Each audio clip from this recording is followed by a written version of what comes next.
जाहिद जाफर के पेरेंट्स जो कि अब नूर की फैमिली के साथ बड़ा सिंपथाइज कर रहे हैं, वो अगर चाहते तो नूर को बचा सकते थे। 4:30 बजे जब गार्ड्स उनको कॉल की, तब अगर वो पुलिस को बर वक्त इन्फॉर्म कर देते, नूर मुकद्दम आज जिंदा होती।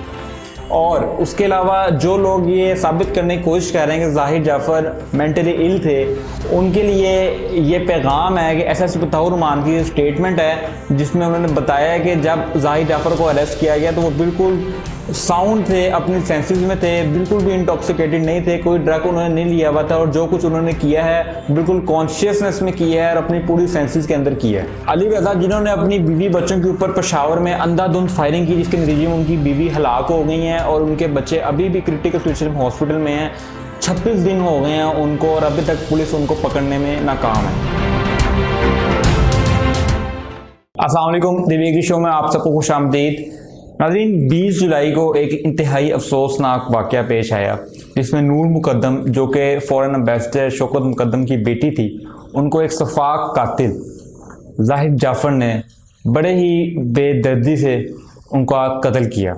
इस वाक़े को 9 दिन हो चुके हैं और अब तक बड़े अजीबोगरीब रूमर्स जो हैं वो सामने अवाम तक पहुंचाए जा रहे हैं और बहुतों का जो उनका मकसद है वो ये है कि जाहिद जाफर को किस तरीके से मेंटली इल पेश किया जाए और उन्होंने जो किया उसको जस्टिफाई करने की या उसको डिफेंड करने की कोशिश की जा रही है। तो हमने जितनी भी रिलायबल सोर्सेज हैं उनसे कुछ ऑथेंटिक इंफॉर्मेशन गैदर की है, वो आप तक आज पहुंचाएंगे। अब तक जितनी भी रिलायबल इंफॉर्मेशन हम तक पहुंची है उसमें एक चीज़ तो इस्टेब्लिश हो चुकी है कि नूर और जाहिर एक रिलेशनशिप में थे, लेकिन कुछ टेंशन की वजह से वो आपस में बातचीत नहीं कर रहे थे। और 18 जुलाई को 2 महीने के बाद नूर ने जाहिर को एक टेक्स्ट मैसेज किया और उसका जाहिर ने फौरी तौर पर रिप्लाई किया और उसके फ़ौरन बाद ही नूर अपने घर से निकल पड़ी और वो तकरीबन रात 10 बजे 18 जुलाई को रात 10 बजे के करीब जाहिर के घर पहुंची।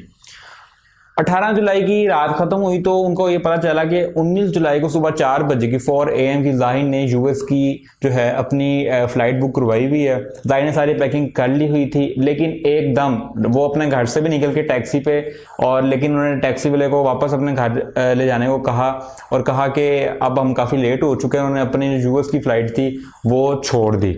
उसकी क्या वजह थी उसकी डिटेल्स अभी तक सामने नहीं आई।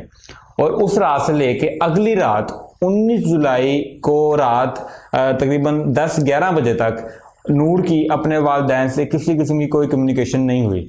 इस दौरान नूर के वालिदैन ने उनसे कॉन्टैक्ट करने की कोशिश की, उनको फ़ोन कॉल्स भी किए, मैसेजेस भी किए, लेकिन नूर ने उनका कोई रिस्पॉन्ड नहीं किया। उसकी वजह ये थी कि उनका जो फ़ोन था वो जाहिर ने उनसे ले लिया था और उनको किसी किस्म की फ़ोन इस्तेमाल करने की इजाज़त नहीं थी। उसके बाद अगले दिन 20 जुलाई को सुबह 11 बजे नूर ने अपना आखिरी जो उनका कम्युनिकेशन थी वो अपनी वालदा के साथ हुई सुबह 11 बजे 20 जुलाई को, जिसमें उन्होंने उनसे झूठ बोला कि वो लाहौर एक रिलीजियस इज्तिमा में आई हुई है और वो 1-2 दिनों में इस्लामाबाद वापस आ जाएंगी। जैसे ही नूर की बात हुई उसकी फ़ौरन बाद जाहिर ने उनकी वालदा को कॉल की और उनको कहा कि नूर जो हैं वो उनके साथ नहीं है। उसकी वजह ये थी कि उनकी वालदा ने भी जाहिर को कॉल्स की हुई थी ये जानने के लिए कि नूर उनके पास हूँ, लेकिन उस टाइम उन्होंने उनका फ़ोन नहीं उठाया। और जब नूर से उन्होंने झूठ बुलवा दिया उसके बाद उन्होंने उनकी वालदा कॉल की और कहा कि नूर मेरे साथ नहीं है। ये नूर का आखिरी जो था वो कम्युनिकेशन थी अपने पेरेंट्स के साथ। इसके बाद उन्होंने किसी किस्म की कोई बात नहीं की और 20 जुलाई सुबह 11 बजे से 11 AM to 7:30 PM जो था, ये जो टाइम था 7-8 घंटे, ये नूर की ज़िंदगी का सबसे जो थे खौफनाक 7.5-8 घंटे थे। इस दौरान नूर को जाहिर ने बांधा हुआ था और मुबैना तौर पर वो नेकेड थी, उन पर शदीद किस्म का तशद्दुद किया जा रहा था और ये सब कुछ इसी 7.5 से 8 घंटे में हुआ। जियो न्यूज़ के जो रिपोर्टर हैं जाहिद इश्कोरी, उनकी इन्वेस्टिगेटिव रिपोर्ट के मुताबिक इस दौरान इन्हीं 7.5-8 घंटों में जाहिद जाफर की अपनी वालदा के साथ काफ़ी ज़्यादा बातचीत हुई है। उन्होंने उनको तकरीबन 7-8 कॉल्स किए हैं जिसका ड्यूरेशन जो है वो ऑलमोस्ट 70 मिनट है। और इस दौरान उनकी क्या बात हुई है, क्या उन वालदा को सब कुछ पता था, इसकी डिटेल्स अभी तक सामने नहीं आ सकी। और इसमें फर्दर ये भी बताया गया है कि जो एग्जैक्ट मर्डर की टाइमिंग्स यानी कि जिसके आसपास मर्डर हुआ है 6:30 से 7 बजे के दरमियान, इस दौरान भी जाहिद जाफर की 2-3 दफ़ा अपनी वालदा से बात हुई और जो उनकी आखिरी कॉल थी जो उन्होंने अपनी वालदा को की थी वो थी 7:30 बजे की। और इस कॉल में उन्होंने अपनी मदर को नूर के मर्डर के बारे में बताया था। थोड़ा सा पीछे आते हैं, 4:30 बजे नूर जो हैं वो अपनी जान छुड़ाने के लिए कमरे से बाहर भागती हैं और टेरेस से छलांग लगाने की कोशिश करती हैं। उसी टाइम जाहिद जाफर उनके बालों से उनको पकड़ते हैं और दोबारा कमरे के अंदर ले जाते हैं। ये जो सीन था ये एक बड़ा टर्निंग पॉइंट था इस इंसिडेंट के अंदर। ये जब नूर अपने कमरे से बाहर निकलती हैं छलांग लगाने के लिए, अपनी जान बचाने के लिए, इस टाइम जाहिर के घर के जो गार्ड्स हैं वो नूर को देख लेते हैं और वो फौरी तौर पर पुलिस को कॉल करने के बजाय जाहिर के पेरेंट्स को कॉल करते हैं और उनको बताते हैं कि ये सब कुछ हो रहा है यहाँ पे। तो जाहिर के जो पेरेंट्स हैं, उसकी जो मदर हैं असमत आदम जी, वो पुलिस को कॉल करने के बजाय जो थेरेपी वर्क्स एक ऑर्गेनाइजेशन है जो कि एसोसिएटेड थी जाहिद जाफर के साथ, उनको कॉल करती है। उनको कहती है कि आप एक टीम भेजें और देखें वहाँ क्या कुछ हो रहा है। और इसी दौरान वो उनके कुछ म्यूचुअल फ्रेंड्स को भी कॉल कर देती हैं। तो वो उस टाइम टीम वहां पहुंचती है, जाहिर ऊपर से उनको बातों में लगाते हैं, नीचे नहीं आते और उनके कहते हैं कि मैं आपको 1-2 घंटे बाद मिलूंगा। टीम को शक हो जाता है। इसी दौरान 1-2 घंटे गुजरते हैं और अंदर नूर पर तशद्दुद हो रहा होता है। जब थेरेपी वर्क्स की टीम किसी तरीके से सीढ़ी के थ्रू ऊपर कमरे में पहुंचती है तो वो ये देखती हैं कि कमरे का दरवाजा खुला हुआ है। नूर की जो बॉडी है वो जमीन पे लेटी हुई है और उनका जो सर है वो उनके तन से जुदा है और वो अलग पड़ा है और उनका मर्डर उस टाइम हो चुका हुआ है। इसी दौरान जाहिर जो है वो थेरेपी वर्क्स के जो लोग थे उनको देख लेते हैं, उनको फायर करने की कोशिश करते हैं, लेकिन जो गोली है वो अड़ जाती है पिस्तौल के अंदर। उसके बाद वो उन पर तशद्दुद करते हैं। एक बंदे को इतना ज़्यादा तशद्दुद करते हैं कि वो अभी भी इस्लामाबाद में अंडर ऑब्जर्वेशन है और उनकी जो है बड़ी क्रिटिकल सिचुएशन है। इसी दौरान पुलिस को कॉल हो जाती है और पुलिस जब पहुंचती है वहां पे तो वहां पे वो देखती है कि थेरेपी वर्क्स के लोगों ने किसी बड़े मुश्किल तरीके से जाहिद जाफर को कंट्रोल किया हुआ है, उनको बांध के रखा हुआ है।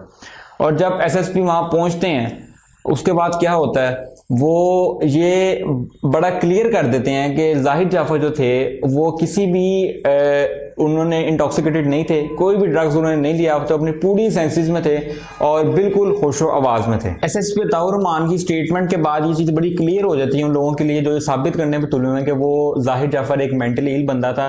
उनकी स्टेटमेंट में बिल्कुल ये क्लियर है कि वो बिल्कुल साउंड सिचुएशन में थे जब उनको पकड़ा गया, अपनी सेंसेस में थे, बिल्कुल भी अनकॉन्शियस नहीं थे। हो सकता है कि उनके पास्ट ट्रैक में कोई उनकी ड्रग एडिक्शन का कोई रिकॉर्ड हो, लेकिन जिस टाइम उन्होंने मर्डर किया और जिस टाइम पुलिस वहां पहुंची उस टाइम वो बिल्कुल अपने होशोवाज में थे, जिससे ये क्लियर होता है कि जब उन्होंने ये मर्डर किया नूर मुकद्दम का तो वो बिल्कुल भी आउट ऑफ सेंसेस नहीं थे, अनकॉन्शियस नहीं थे, बल्कि बिल्कुल अपने होशोवाज में उन्होंने सब कुछ किया है।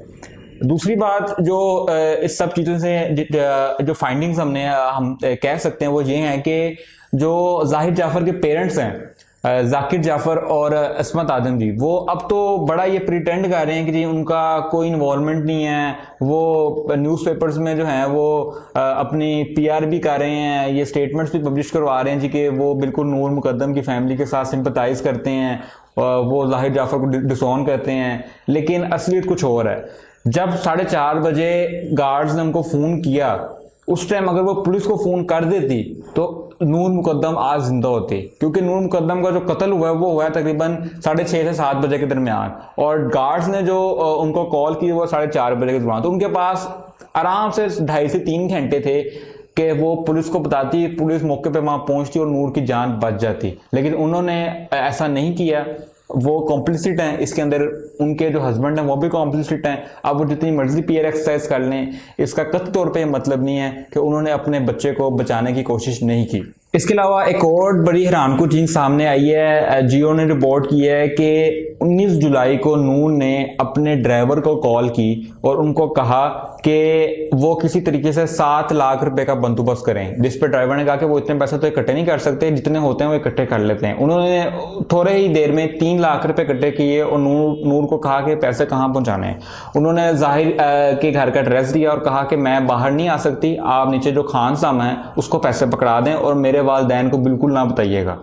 ये चीज सामने आई है। अब नूर ने वो पैसे क्यों मंगवाए और वो पैसे ड्राइवर ने जाहिर के खान सामने को पहुंचा दिए और वो पैसे अंदर भी चले गए। और वो पैसे क्यों मंगवाएंगे? क्या जाहिर ने वो पैसे मंगवाए नूर से जबरदस्ती? क्या ये जो है केस किसी और तरफ जा रहा है? इसकी डिटेल सामने नहीं आई, लेकिन एक बड़ा इंपॉर्टेंट फैक्ट था जो आपको बताना जरूरी था। दूसरी बड़ी अहम बात यह है कि जाहिर की एक पूरी हिस्ट्री है जिसमें उन्होंने डिफरेंट जो खवातीन हैं उनको सेक्सुअली हैरेस की है और उनको जो है उन्होंने फिजिकल असॉल्ट का निशाना बनाया है। इवन यूके से उनको डिपोर्ट किया गया था कुछ अर्सा कबल ऑन सेक्सुअल हैरेसमेंट चार्जेस। तो उनकी पूरी हिस्ट्री है इन कामों की। तो अब अगर कुछ लोग कह रहे हैं कि वो मेंटली इल थे, तो मेंटली इल होने का मतलब ये नहीं है कि आप किसी भी खातून के साथ कुछ भी कर दें, उसका इतना बेदर्दी से उसका कत्ल करें।